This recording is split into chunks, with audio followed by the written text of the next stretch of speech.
This is TikTok with AWR, Transformation in Christ Talk. Usapang buhay na binago at patuloy na binabago. Ating mapapanood at mapapakinggan sa ang dako man ng mundo. Hindi man madaling magbago, pero marami nang nagbago dahil kay Kristo.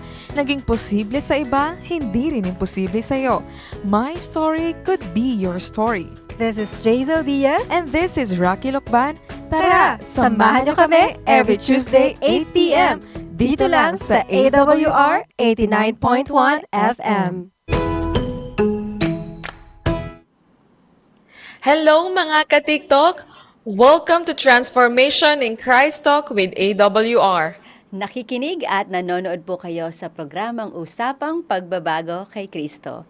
Sa loob ng isang oras ay makakasama niyo po kami. Ako po ang inyong kakwentuhan, DJ Mary Me. At ako naman po ang inyong DJ, nakasama na si DJ Rock. At excited na nga po kami na muli na naman po tayong makakapakinig ng panibagong kwentong pagbabagong buhay kay Kristo ng ating pong makakasamang guest maya-maya lamang. Kaya wag na wag po ninyong ililipat ang mga stasyon na inyo pong pinapakinggan sa mga oras na ito. DJ Me. Yes, DJ Rock, binabati po namin lahat ng nakikinig sa ating radio station, 89.1 FM, at nanonood sa ating Facebook page and YouTube channel na Adventist World Radio Manila. Kung di pa po kayo nakakapag-subscribe, like at share, ay paki-subscribe, like at share na po. At mag-comment na rin po kayo.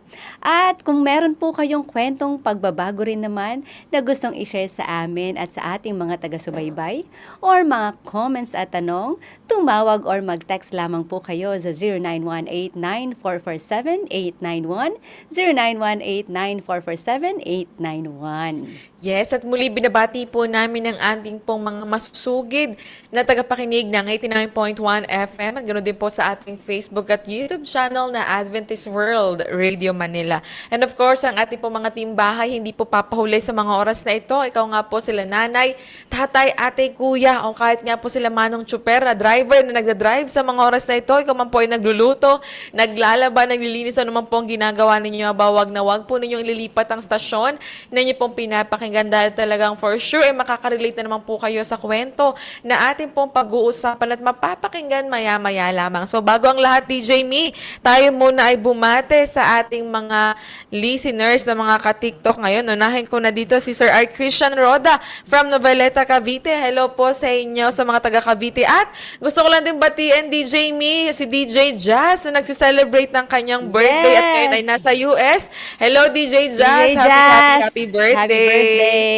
Yes, DJ Me, ikaw baka may nais kang batiin. Yes, binabati ko syempre ang number one fan, mga family ko po, Martinez Angeles family at ang Kanibebang.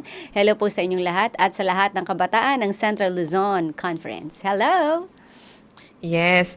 At kung nais nyo nga po no, magpa-shoutout, may mga greetings kayo, baka may mga birthday, anniversary na nais nyo pong ipa-shoutout, i-comment nyo na po sa ating comment section para mabati din po namin kayo. At pwede nyo rin po sabihin kung taga saan kayo, kung taga saan kayo nakikinig at nanonood sa mga oras na ito para mabati din po namin kayo maya-maya lamang. So now, DJ Me, sino ba yung ating guest na makakasama ngayong gabi? Ayan, excited ka na DJ Rock ha. Pero bago yun, ipopromote ko muna ang ating mga libro.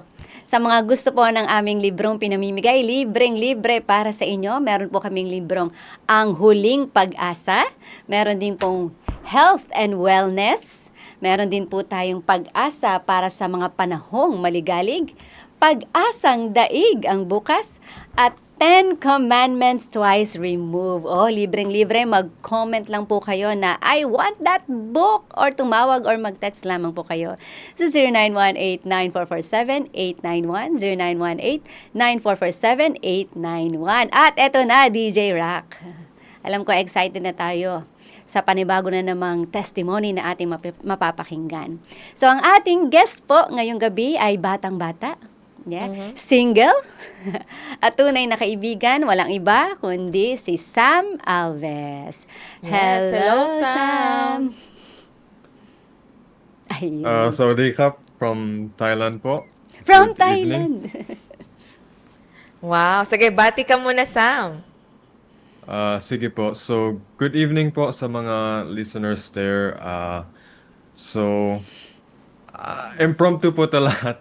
I will be speaking based on my experiences later po. So, as we go on with our talk po tonight, I hope that my experience will hopefully also inspire you po na ma-touch din po kayo na maging closer din po kayo kay Christ through my experiences. Yes. Yes. Nabanggit mo na nasa Thailand ka ngayon. Baka may mga nais kang batiin, Sam. Sige, bago tayo magsimula sa ating kwentuhan.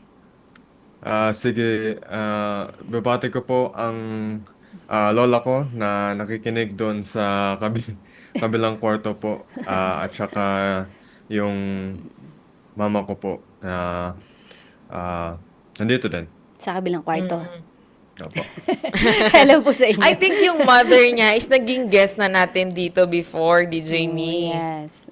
Na nasa Thailand din. Sige, Sam, no, bago tayo magsimula, gusto ko lang din dito muna i-shout out yung mga Oo nga nagko-comment sa atin dito. Gusto kong batiin si Ma'am Rosa Cambonga. Hello po sa inyo. At kay Ma'am Bella Magsino, sabi niya, a blessed evening po sa lahat watching from Kipot, San Juan, Batangas. Hello po sa mga taga Batangas. At kay Elijah Refones from Makati City. At meron pa dito, DJ Me, sundan ko na din, no? Sige. Si Sir, sino to? Sir ba to? Don Charles Tam. Sabi niya, good evening po mga ka-TikTok, DJ Me and DJ Rock. Ang ganda niyo pong dalawa. Ay, tama, Ay. hindi kayo nagkakamali.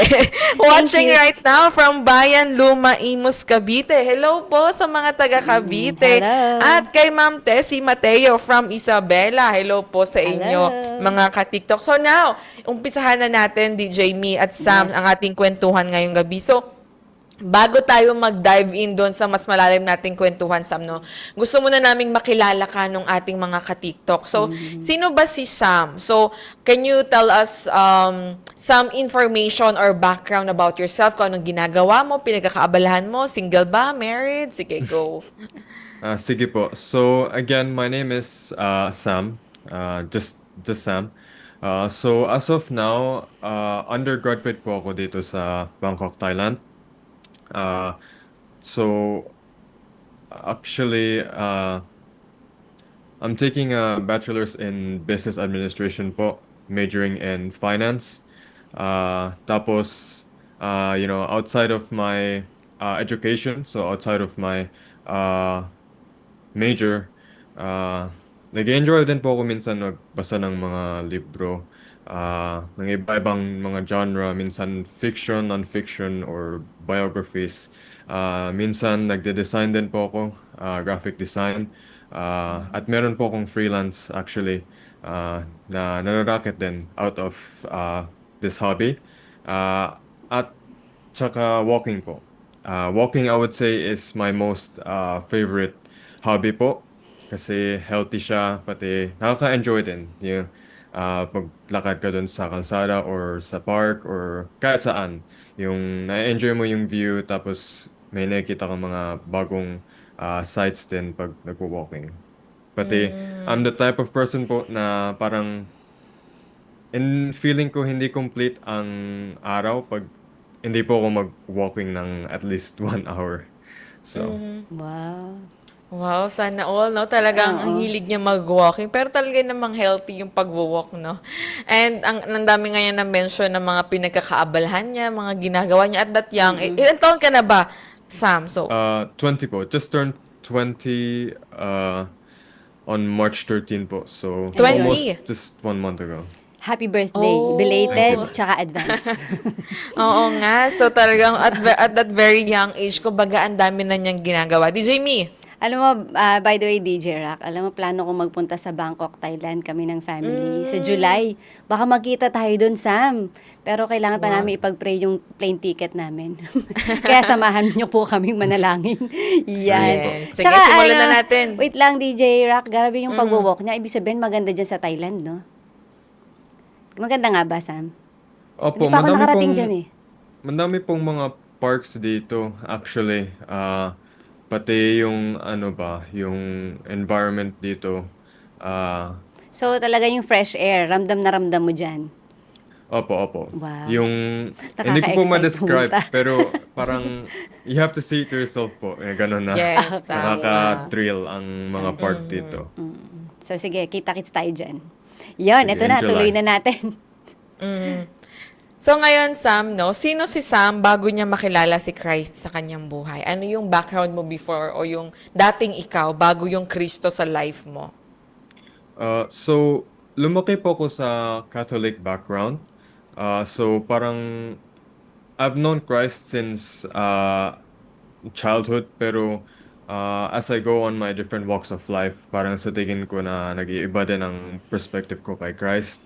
Pero dati nung bata pa ako, ang view ko talaga kay Christ ay more of like just a God pa, na parang part ng kultura natin na kailangan mag-pray sa Diyos, na kailangan magpunta sa church, ganun ganun. Pero wala pa po ko noon at the time na personal relationship kay Christ. Yung parang ina-acknowledge ko lang po na iyon, meron tayong Christ. Pero hindi pa po ko noon developed sa relationship kay Christ at that time. And then growing up in my adolescence, sanay po ako na parang stress palagi. Stress pati working in high pressure environments pa. Tapos parang I kind of grew up na with a mindset na parang kaya ko lahat kasi yung gagawa nga ng environment na I grew up in. Yung parang nasanay na ako na parang kaya kong gawin lahat within my own efforts. And that all changed later on in my life as I got to know Christ more. So ikaw ba, Sam, growing up, like, hindi ka ba na-impluwensyahan ng mga ibang kabataan? Ba ngayon talagang talamak yung mga influence ngayon, di ba? Sa mga kabataan natin. Ikaw ba growing up, anong naka-impluwensya sa'yo na somehow makikita mong naka-apekto din sa naging relasyon mo sa Panginoon? Mostly po, pag bumibisita po sa mga bahay ng mga ng mga kaibigan, syempre pag bata, 'di ba, dumadalaw tayo sa mga bahay-bahay ng mga kaibigan maglaro ganun. Tapos minsan napapansin ko na meron silang meron silang halimbawa bago kumain nagpe-pray or magte-thank thankful prayer ganun. And so on na parang slowly but surely napapansin ko na sa mga households na ito na parang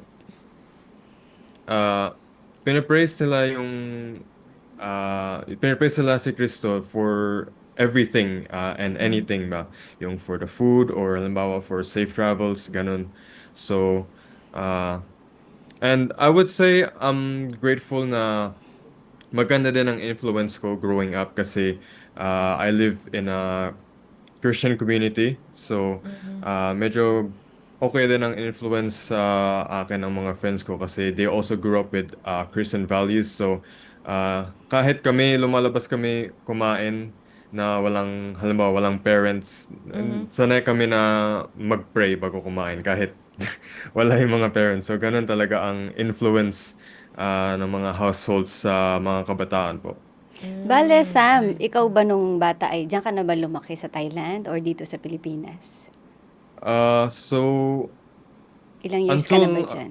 until 9 years old po sa Pinas ako lumaki. So, nasandito na po ako sa Thailand for about 11 years. I think turning 12 na po. Sa balik kasi narinig ko kanina na stress ka, ang bata-bata mo pa. 'Di ba? So ibig sabihin, diyan ka na ba na-stress or noon pa Opo, man dito sa Pilipinas? More so, ay hindi.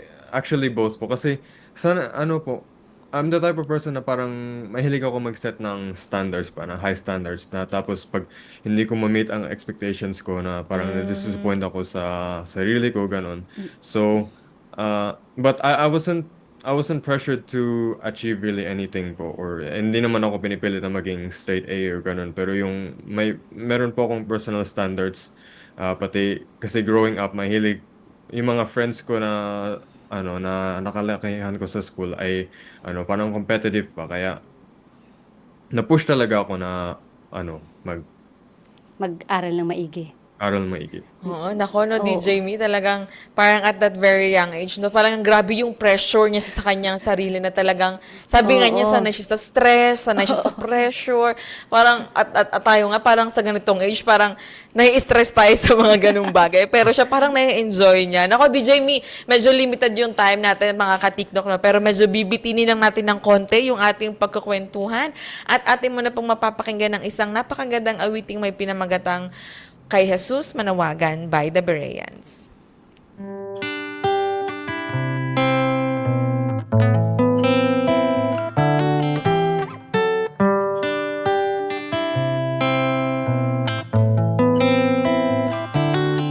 Kapag langit ay maulap at tila uulan, ika'y may suliranin at tuloy naninindig. Sa iyo bang katanungan, ang sagot ay di alam, at ang iyong pag-asa ay tuloy nawawala. Kay Jesus manuwagan, kay Jesus lumapit, siyang daan, siya ang buhay, sagot sa suliranin. Ano mang kahilingan, ano mang dalangin, kay Jesus manawagan, ikaw ay diringgin. Tulad ng mga propeta noong unang panahon, sa hirap at ginhawa, sa Diyos nagtiwala. Kaya ang paalala sa ating magtiwala, upang ang buhay natin ay lubos guminhawa. Kay Jesus manawagan, kay Jesus lumapit, siyang daan, siya ang buhay, sagot sa suliranin. Ano mang kahilingan, ano mang dalangin, kay Jesus manawagan, ikaw ay diringgin. Kay Jesus manawagan, kay Jesus lumapit, siyang daan, siya ang buhay, sagot sa suliranin. Ano mang kahilingan, ano mang dalangin, kay Jesus manawagan, ikaw ay diringgin. Jesus lumapit, siyang daan, siya ang buhay, sagot sa suliranin. Ano mang kahilingan, ano mang dalangin, kay Jesus manawagan, ikaw ay diringgin. Jesus manawagan, kay Jesus lumapit, ikaw ay diringgin. Jesus manawagan, kay Jesus, ikaw ay diringgin.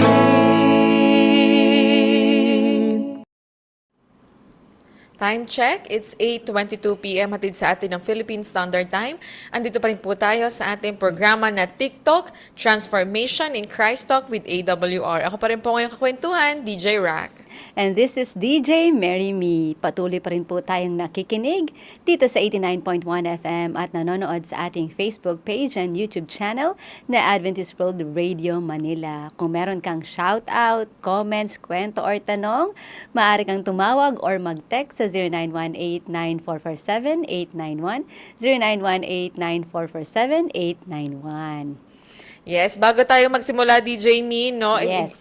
i-promote mo muna ulit yung mga libreng Okay. aklat na ating pinamimigay. Ito, meron pa tayong bagong dito, Explore Book. Ito ay magandang gabay sa pag-aaral ng Biblia. Yan. At syempre, ito pa, Ten Commandments, Pag-asang daig ang bukas, Pag-asa para sa mga panahong maligalig. Ayan, alam niyo na, maligalig ang mundong ito. At Ang Huling Pag-asa. Naku, huling-huli na to. Kaya kailangan mabasa nyo na po ang mga libro na to. Libreng-libre. Mag-comment or tumawag or mag-text lamang po kayo sa 0918-944-7891, 0918-944-7891. Yes, Eto at na. gusto ko na din pong batiin Bati. yung ating pong mga ka-TikTok na nag-iingay sa Facebook. Unahin Yes. ko na po dito si Ma'am Tessie Mateo. Good evening, Ma'am. Watching from Isabela. Hello po sa mga Hello. taga-Isabela. At kay Ma'am Maria Corazon Tongol. Great evening mga kapatid from Pasig Central SDA Church May Bunga. Hello po sa inyo. At last dito, ayan, kay Sir... Ayan, ay, hindi pala. Ito kay Mila Malyari. Ayan, sabi niya, watching with you po. Hello din po sa inyo. DJ Me, baka may Ito. nakikita ka pa dyan. P. Mendoza, good eve daw po sa atin. Shoni Pedraza, good evening po everyone. Hello po, good evening po sa inyo. Carmore Baladres, good evening mga kapatid in Christ, is watching from Taipei, Taiwan. Wow, hello po sa mga Wow. taga-Taiwan dyan. Ayan, syempre, ang aking mahal na asawa, Jose A. Angeles Jr. Hello sa iyo dyan. Amen. Amen. Ganun din po kay Ma'am Carmore. Nice place, sister, Bangkok, Thailand. I'm based in Bangkok for a long year. Wow. Magkita po tayo dyan sa Bangkok. Ma'am Shirley, good evening po sa inyo from Jensan City, Mindanao. Hello po sa inyo. Wow, hello po. At kay Ma'am Bella Magsino, a blessed evening po sa lahat watching from Kipot, San Juan, Batangas. Hello din po sa inyo. Ayan. Kung may mga nice pa po kayong ipa-shoutout, greetings ng mga nag-celebrate po ngayon, mag-comment lamang po kayo dyan. Kay CF Richard Galang, hello din po sa inyo. At sa mga di pa po namin nabate, mag-drop na po kayo ng comment dyan para mabate at ma-shoutout po namin kayo. So ngayon, DJ Me, diretso na tayo sa ating kwentuhan. Ito na yung pinaka-exciting part ng ating kwentuhan eh. Yes. So, Sam, nandyan ka pa ba? Yes po. Ayan, sige. So ngayon, Sam, dako na tayo sa pinaka-exciting part at talagang pinakahihintay, kumbaga yung pinaka-puso ng kwentuhan natin. So, paano mo nakilala si Christ sa iyong buhay? Ano yung naging turning point mo? Okay. So again po,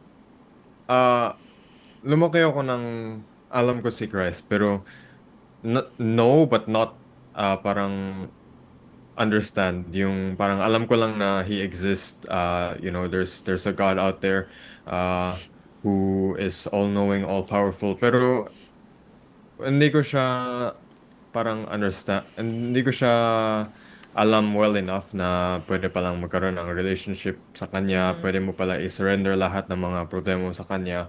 Yung at the time, ano lang talaga siya, parang cultural God lang siya nung lumaki ako.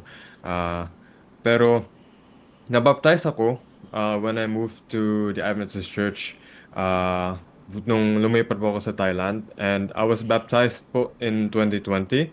Pero I wouldn't say na yun na po ang turning point sa akin kasi syempre parang 14 pa lang ako at that time. Tapos parang pressure na din kasi kakatapos lang ng Bible study ng pastor sa church namin. And usually ang outcome ng mga Bible studies sa church, diba, ay parang baptism na kasi intindihan mo na mga fundamental beliefs. Pero ako talaga deep down, parang hindi pa talaga ako convicted, or hindi pa talaga I don't understand the fundamental beliefs well enough pa to get baptized. Pero I just did it out of pressure po. So I think maybe a few years after getting baptized, I don't understand Christ well, even at this point. Pero I would say ang turning point ko po talaga ay during sa beginning ng undergraduate studies ko po. Kasi I chose to go to a non-Adventist institution, pati yung, di ba, pag finishing high school as a Adventist kid, parang may you're expected, or you're you're being assumed that you will be going to a Adventist institution ba. Pero nakita ng mga teachers ko, ng mga counselor ko, yung grades ko, pati yung mga effort ko ba. Tapos sabi nila parang, uy, parang sayang naman, yung ganun. Pero at the time, hindi ko talaga alam kung anong gusto kong gawin sa buhay ba. Kaya I just chose to go with uh, a non-Adventist school based on the discretion of the people around me. And at that time, alam ko talaga na yung faith ko, pati yung understanding ko kay Christ ay hindi pa strong enough na I can stand on my own beliefs. So at that time, feeling ko talaga parang akong si Jonah na there's a way that God has intended me to go, but I went elsewhere ba. And then, hindi ko talaga akala na attending a non-Christian or non-Adventist institution, dun pa talaga strengthen ang faith ko. Dun ko pa talaga nakilala si Christ closer. Kasi in the second sem of my first year, may nakilala kong Christian community sa campus na ang goal nila ay parang to create a Christian community ba, to gather non-believers through casual conversations and other activities, ganun ganon. And then throughout time, dun ko parang naintindihan si Christ more kasi regularly nagkakaroon sila ng mga Bible studies and then meron silang mga Q&A sessions na tinatanong based on the Bible na dun ko natanong yung mga questions na meron ako about the Bible, about Christ, and so on. And hindi ko na-expect na coming to a non-Adventist institution, dun ko pa talaga na-enjoy or yung pinaka-highlight ko talaga in this school is yung Christian community kasi yung halimbawa sa buong week naboboard na ako tapos there's that one day na na-excited ako na mag-attend doon sa mga meeting doon sa Christian community na yun kasi may mga different walks of life yung mga participants doon. Meron mga Christian since birth, meron mga yung may doubts pa, yung merong nag-explore pa, or meron din ng mga convicted. So madaming perspective doon na I learned in that community. And I think if it wasn't for that community, if God didn't send that community to me, I don't think I would be as faithful and as close to the Lord as I am today po. Yeah, sa mga na-mention mo, sa mga na-share mong experiences, Sam, no, ano yung mga hindi mo makakalimutang pangyayari sa life mo so far? Madami po, pero I have two incidents po. So the first one is July 22, 2025. Kaka-start lang po ng second sem sa college. Tapos, nagkasakit po ako noon 1 month before. Parang around 1 month before. Gawa nga ng summer job. Nagkaroon ako ng infection. Tapos, nakalipas din ako. Recovery is simple, 3 to 4 days in the bed, tapos okay na ako. Pero yung come the following weeks after ng recovery na yun, parang napansin ko na nag-iiba ng katawan ko na parang mas mabilis ako mapagod or yung inaatake ako, yung minsan yung heart ko nagpapalpitate or hindi ako makahinga. Until on that day, on July 2022, na naglaro ako ng sports sa school. Tapos yung parang hindi na ako makahinga na parang mahihimatay na ako na parang akala ko this is it na parang mamamatay na ako na parang heart attack or cardiac arrest or ganun ba. Tapos doon talaga tapos may friend ako doon who I asked to pray for me and then we were praying for like 1 to 2 hours. And even at that time, like, yung heart ko talaga hindi nag-stop magpapalpitate. Tapos yung pulse ko parang ang bilis na parang mawawalan na ako ng daloy ng dugo ba. Tapos tinawagan ko yung parents ko, tinawagan ko yung kapamilya ko na sabi ko na parang seryoso na to na hindi na ako nag-thank you, I love you kasi akala ko talaga yun na ang last day ko. So there's that day and I'm grateful for the Lord that nagpa-x-ray din ako, nag-check lahat ng mga ng heart, ng lungs, ng everything. And according to the lab tests, normal naman ang heart. So parang lang talaga. post-viral complication siguro na hindi naman life-threatening pero andun siya. And the second one po is meron po kaming pusa na inaalagaan at mahilig po siyang lumabas at nangaaway. Tapos one of these days po, bumalik siya na parang hindi na kumakain, tapos nilalagnat. Tapos yung lagnat na yun, so the next day, may lagnat pa rin. Hanggang isang buwan na nilalagnat na hindi na kumakain, na akala namin na mamamatay na. Pero nilala namin siya sa vet. Tapos ang sabi nila, parang infection lang na hindi naman masyado komplikado. Bigyan lang ng gamot tapos okay na. Pero mga ilang weeks kami pabalik-balik doon sa vet na yon. Tapos hindi pa rin bumababa yung infection. Hindi pa rin nawawala yung infection. Tapos nakailang turok na siya, naka-IV na siya, may mga iba-ibang gamot na siya na tinitake. Pero hindi pa rin siya gumagaling. Tapos doon talaga akala ko na mamamatay na talaga yung pusa namin kasi yung madami ng gamot na binibigay, madami ng vitamins na binibigay pero hindi pa rin siya nagre-recover. And so parang nagprepare na kami na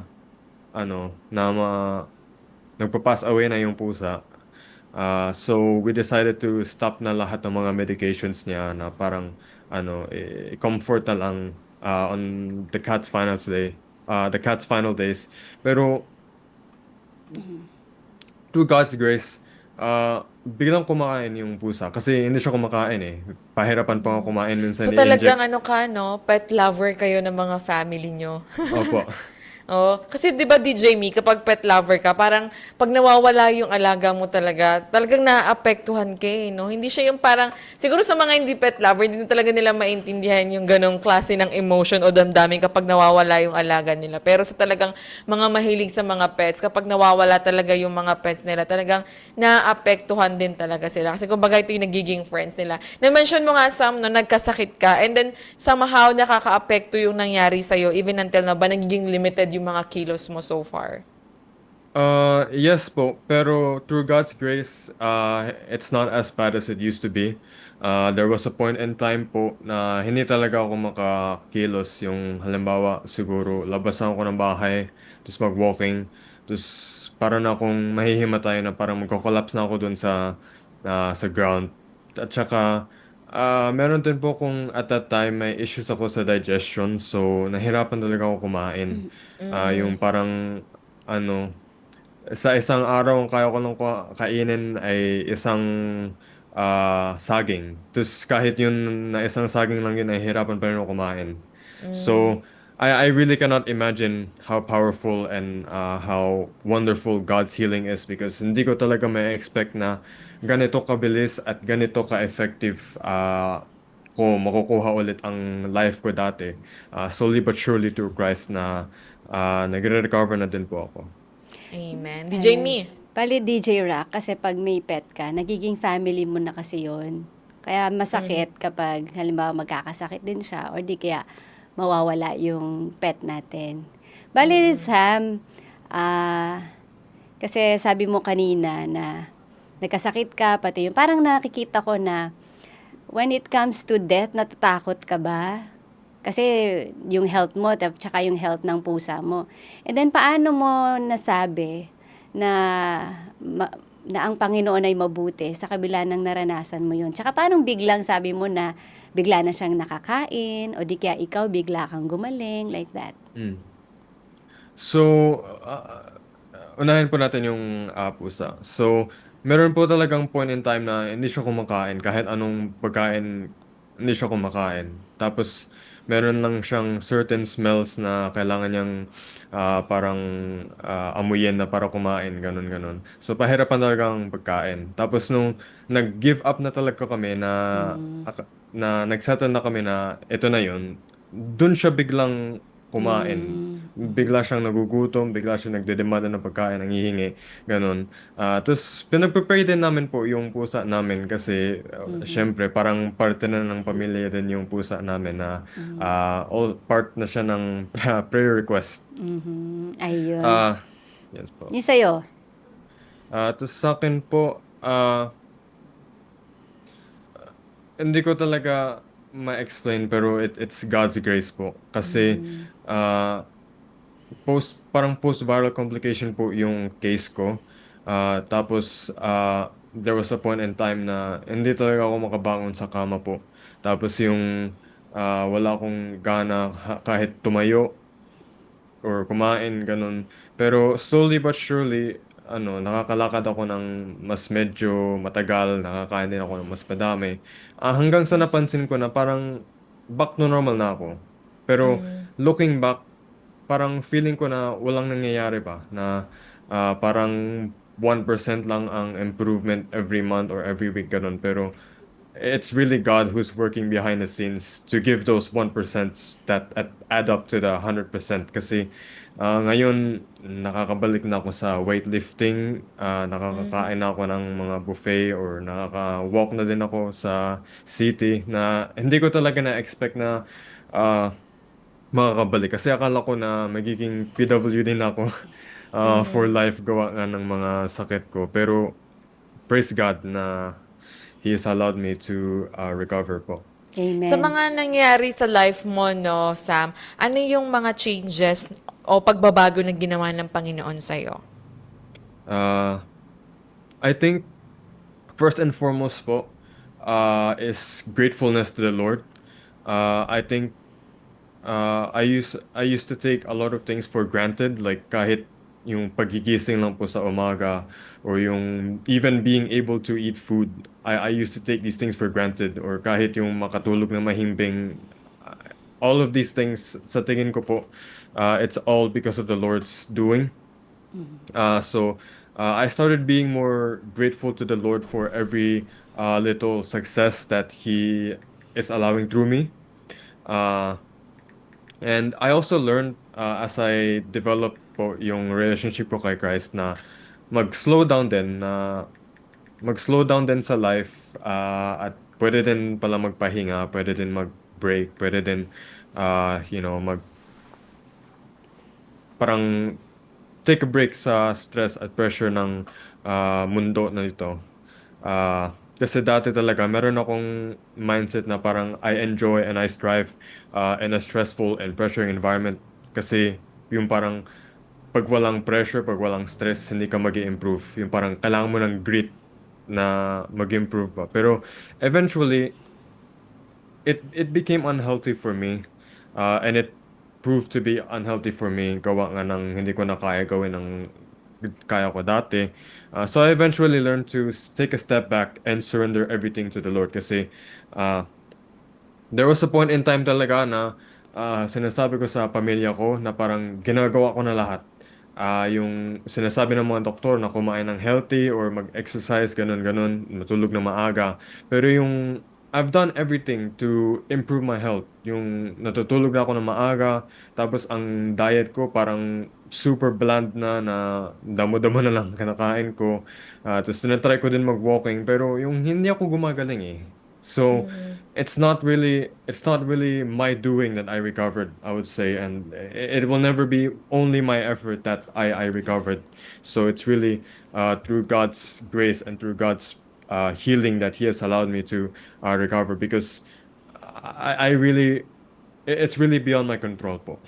So Grabe, Thank DJ you for Rock. sharing. Nakita Yes. ko sa experiences niya na talagang kinoconsider niya ang Panginoon sa maliit hanggang malaki. At yung imposible, nagiging posible. Pero, Tama.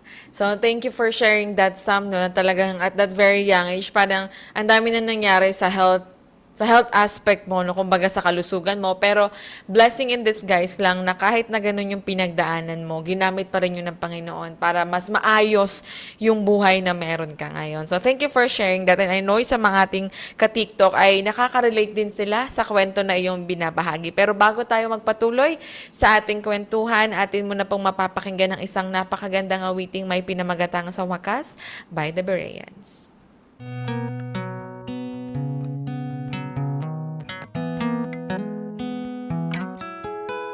Pagod ka na ba sa araw-araw? Walang magawa, gustong sumigaw. problema tila ay walang hangganan.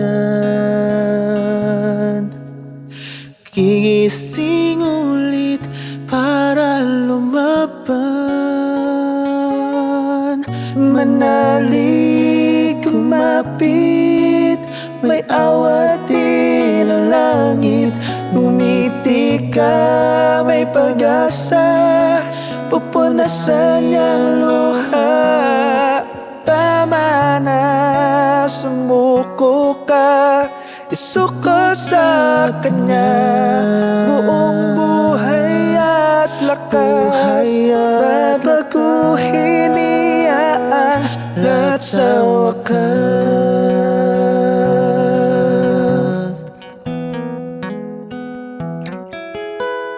Hindi matimpla ang iyong damdamin.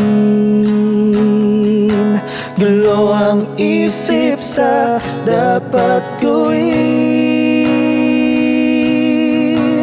Kaibigan ko, ang Diyos ng ako. Siya'y kasama mo hanggang sa dulo.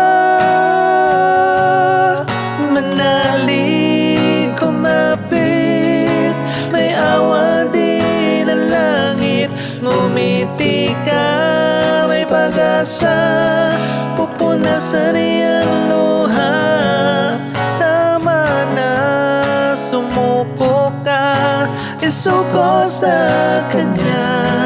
Buong buhay at lakas, babaguhin niya ang lahat sa wakas.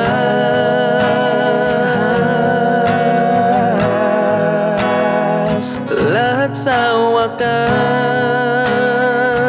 Lahat sa wakas. Manali, kumapit, may awat din ang langit. Ngumiti ka, may pag-asa, pupunasan niyang luha. Tama na, sumuko ka, isuko sa Kanya. Buong buhay at lakas, babaguhin niya ang lahat sa wakas. May awa din ang langit, lahat sa wakas. May pag-asa, babaguhin niya lahat sa wakas. Babaguhin niya lahat sa wakas.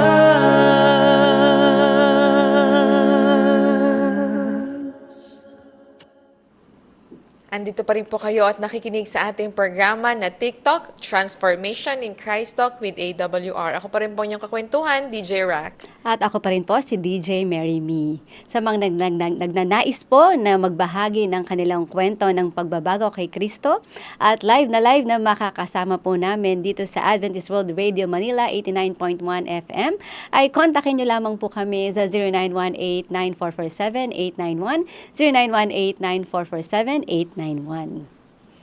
Yes, at bago tayo magpatuloy sa ating kwentuhan sa mga nagnanais din po magbahagi ng kanilang kwentong pagbabagong buhay kay Kristo, maaari niyo po kaming kontakin na mag-message po kayo sa aming pong Facebook page na Adventist World Radio Manila.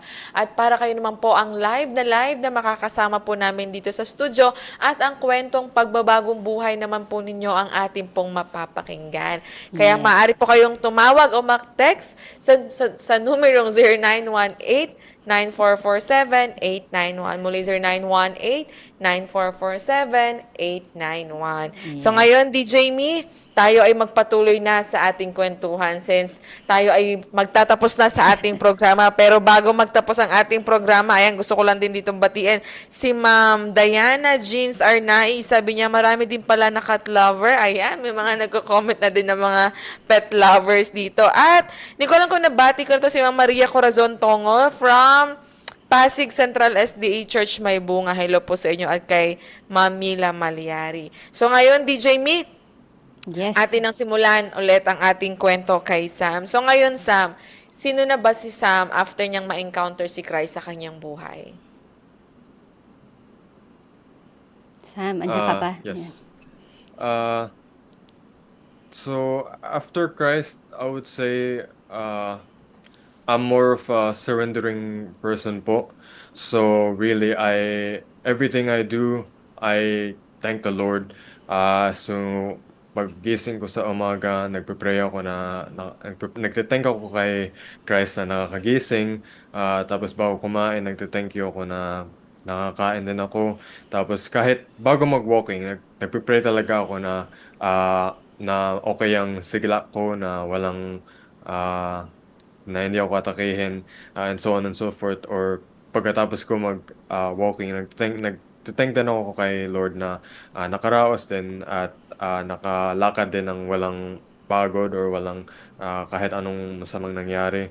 And yeah, so I think really after Christ, uh, parang slowly nawala na yung my way na mindset ko, kasi sanay talaga ako na parang naghahanap ako ng paraan para sa lahat ng problema ba.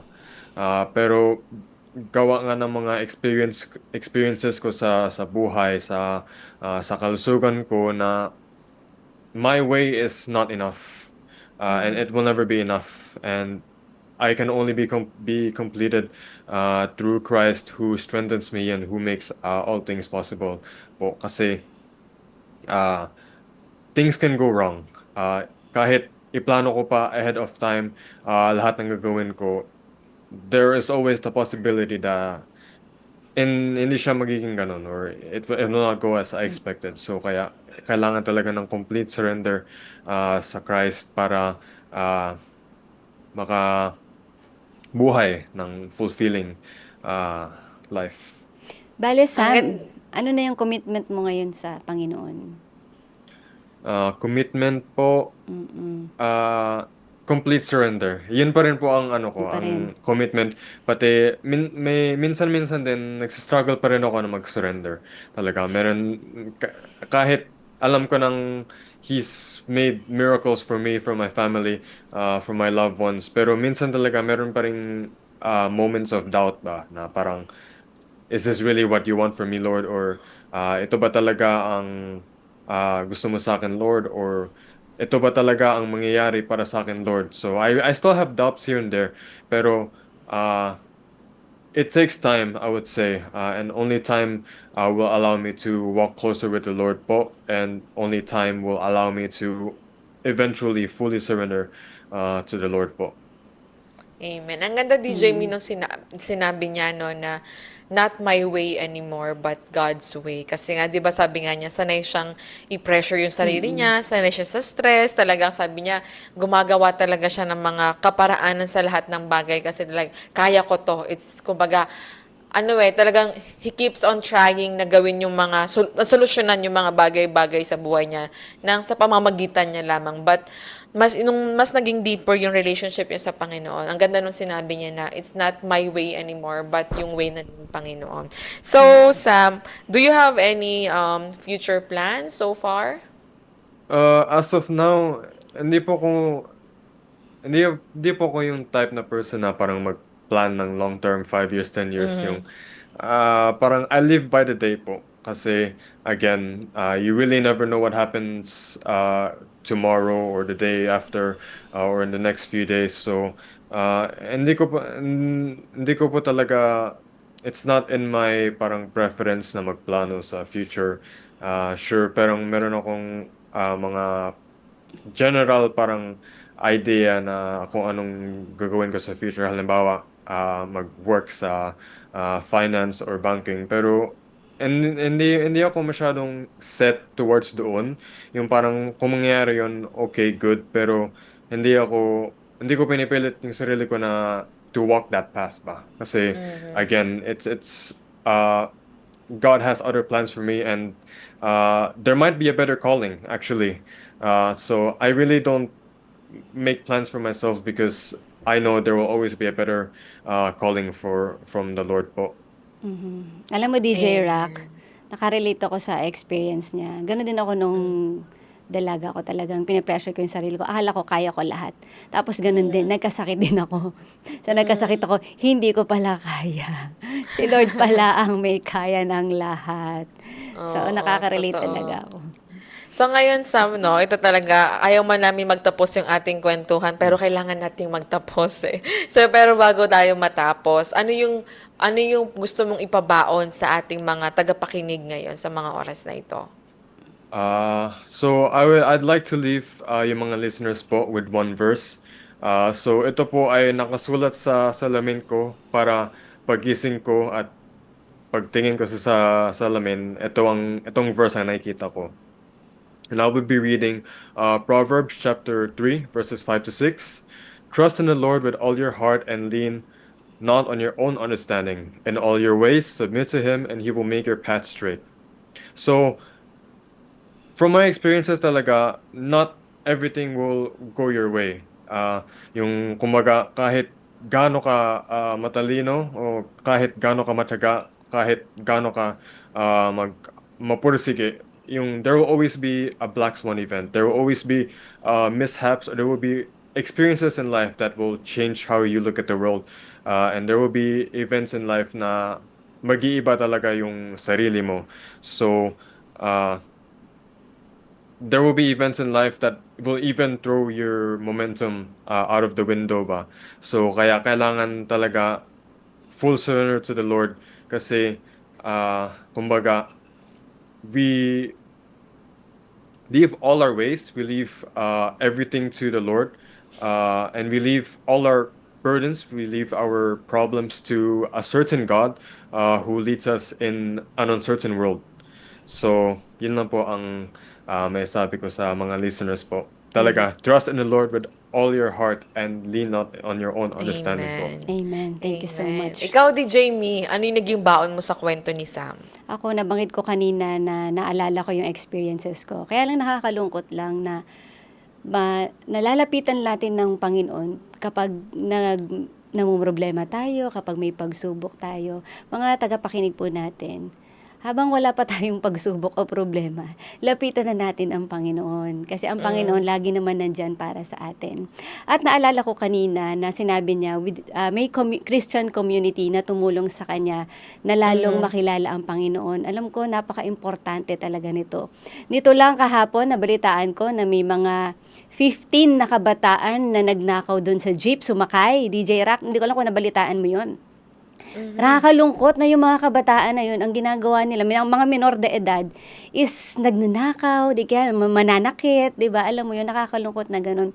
Pero pag narinig ko kanina, napaka-importante na magkaroon ng mga Christian community na kung saan makakatulong sa mga kabataan na magbagong buhay at makilala si Kristo. Kaya kung ikaw kabataan, may mga talento ka na binigay sa iyo ang Panginoon, gamitin mo para sa Kanya. Kasi maraming mga kabataan ang matutulungan mo at mabe-bless dahil sa iyo. Basta magpagamit ka lang sa Panginoon. At meron po akong talata na iiwan sa inyo dahil nga sa mga pagsubok na nararanasan natin. Psalms 55:22. Cast your cares on the Lord and He will sustain you. Ibigay mo sa Kanya ang bigat, siya ang bahala. So kung ano man ang pinagdadaanan natin, tandaan mo, andyan ang Diyos lagi para sa iyo. Amen. Ako naman, na naging baon ko dito, DJ Mino, sa kwento ni Sam, is yung akala nating strength natin, yung akala nating kalakasan natin, yung pala yun yung kahinaan natin.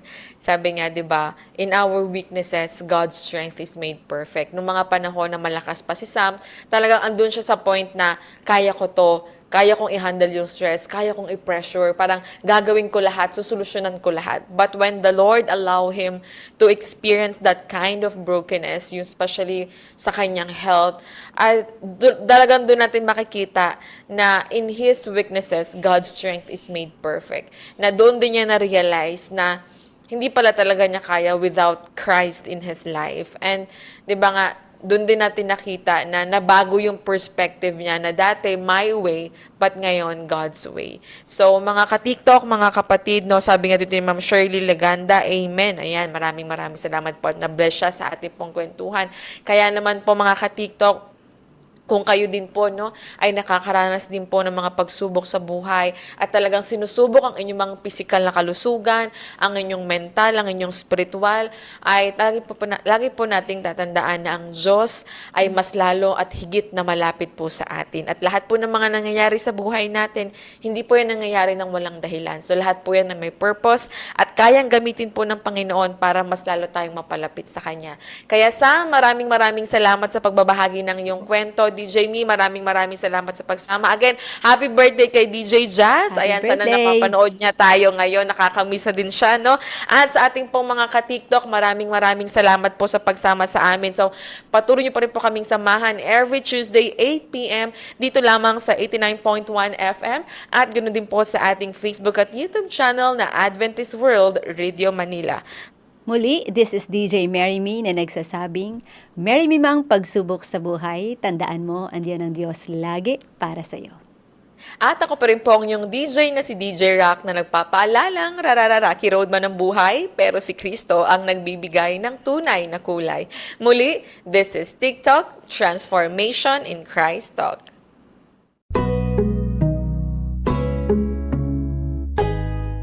This is TikTok with AWR, Transformation in Christ Talk. Usapang buhay na binago at patuloy na binabago. Ating mapapanood at mapapakinggan sa ang dako man ng mundo. Hindi man madaling magbago, pero marami nang nagbago dahil kay Kristo. Naging posible sa iba, hindi rin imposible sa iyo. My story could be your story. This is Jazel Diaz. And this is Rocky Lokban. Tara, samahan niyo kami every Tuesday 8 p.m. dito lang sa AWR 89.1 FM.